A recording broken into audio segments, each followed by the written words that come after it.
خاموش رہنے کے 4 بڑے نقصانات جو آپ کی زندگی کو مکمل طور پر برباد کر دیتے ہیں۔ لیکن اس سے پہلے ہم خاموش رہنے کے چند فوائد بھی بیان کرنا چاہیں گے تاکہ آپ خود کو بہتر طور پر سمجھ سکیں۔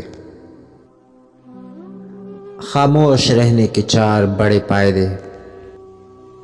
خاموشی آپ کو اپنے رب سے جوڑتی ہے۔ خاموشی آپ کے ذہنی تناؤ کو کم کر کے آپ کو باشعور انسان بننے میں مدد کرتی ہے۔ خاموشی آپ کو ایک کامیاب انسان بننے میں مدد کرتی ہے۔ خاموشی آپ کو اپنے مقصد پر توجہ مرکوز کرنے میں مدد دیتی ہے۔ خاموش رہنے کے 5 بڑے نقصانات۔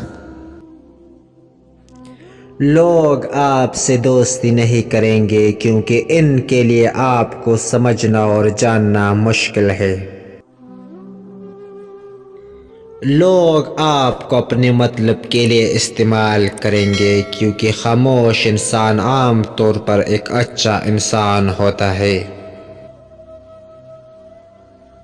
لوگ آپ پر رعب اور دبدبہ چلائیں گے کیونکہ وہ جانتے ہیں کہ آپ نہیں لڑیں گے۔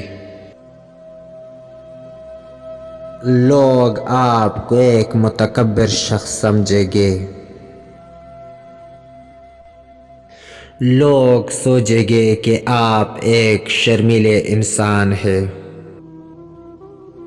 لہٰذا کبھی کبھی خاموش رہنا ٹھیک ہے لیکن ہر وقت خاموش نہ رہے۔ مزید یہ کہ جب آپ کی اقتدار پر حملہ کیا جائے تو خاموش نہ رہے کیونکہ لوگ آپ کو کمزور اور بزدل سمجھیں گے۔ خاموشی بہت اچھی عادت ہے اگر آپ اسے مناسب وقت اور حالات پر استعمال کرتے ہیں۔ 5 حالاتوں میں ہمیشہ خاموش رہیں۔ جب آپ محسوس کریں کہ آپ کے الفاظ سے کوئی آپ کے جذبات کو نہیں سمجھ سکتا تو خاموش رہیں۔ جب آپ نہیں جانتے ہیں کہ کیا کہنا ہے، اگر آپ کو اپنے خیالات اور بعض پہلو کے بارے میں علم پر شک ہے تو خاموش رہیں۔ جب کوئی آپ کی زندگی کے کچھ واقعات جذباتی طور پر شیئر کر رہا ہو تو خاموش رہنے کی کوشش کریں۔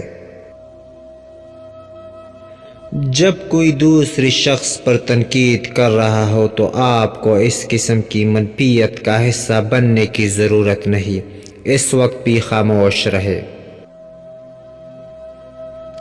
جب کوئی غصے اور نفرت میں چیختا اور بڑبڑاتا ہے تو آپ خاموش رہ کر اس شخص کو خاموش کر کے پرسکون کر دیتے ہیں۔